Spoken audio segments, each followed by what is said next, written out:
Bonjour and welcome to the Unit 4, so the Lesson 4 of our introductory part of French. That is the Unit 1, the Lesson 4 of Unit 1. So here we will be rounding up the introductory part and we will continue with our French journey in the next unit. Now here we're going to do some kind of revision and also learn one or two more rules in French, which is very necessary as a beginner.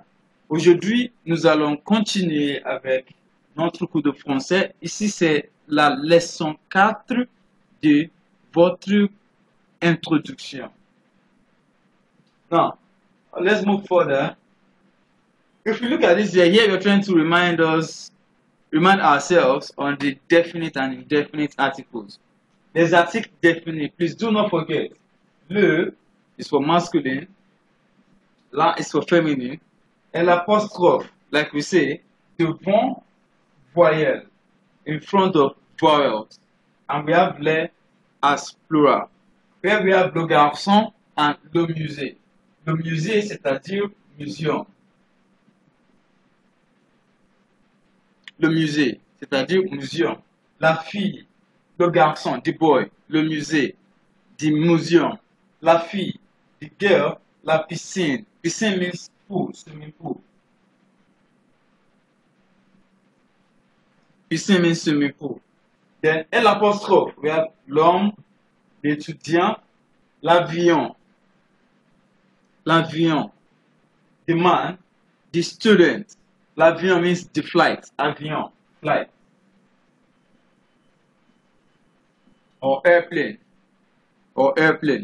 Then plural, we have les hommes, les avions, les musées, the men, the planes or the flight, and the museums, plural, do not forget. Why les articles indéfinis? Because we do not know what we're talking about, we're just referring to one thing. Masculine singular, we have un garçon, a boy, and un musée, a museum. Which museum we do not know, but a museum. And the second one we have une fille, a girl, une piscine, a pool. And the plural we have des hommes, some men, des avions, some airplanes or some flights, des musées, some museums. On ne sait pas, we don't know, but some museums. That is that for article défini and indéfini. Now we need to remind ourselves of verbs, the conjugation of verbs. ER verbs, like we all know, the conjugation does not change. We have parle. Par exemple, we have parler, écouter. Écouter means to listen. Je parle, tu parles, il parle, elle parle, nous parlons, vous parlez, il parle, elle parle.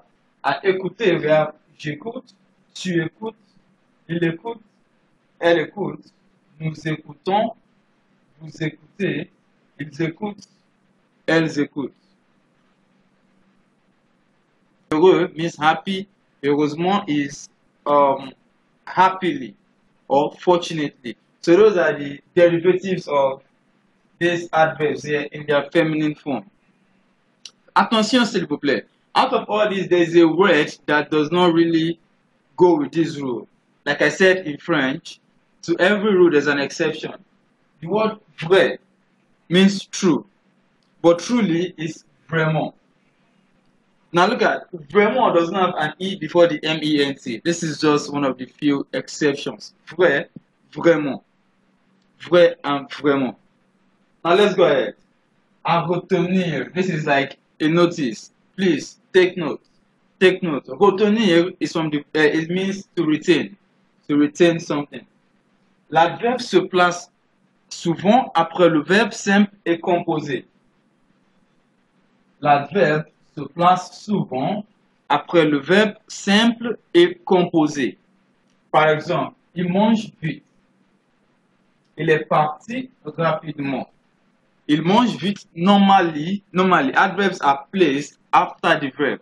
Normally, adverbs are placed after the verbs more often. il mange vite. He eats fast. And second one, il est parti rapidement. He left very fast. He left on time. Et là, c'est mais pour quelques adverbes courts, ils peuvent se placer après l'auxiliaire. Mais pour quelques adverbes courts, ils peuvent se placer après l'auxiliaire. But for some few short adverbs, they can be, ils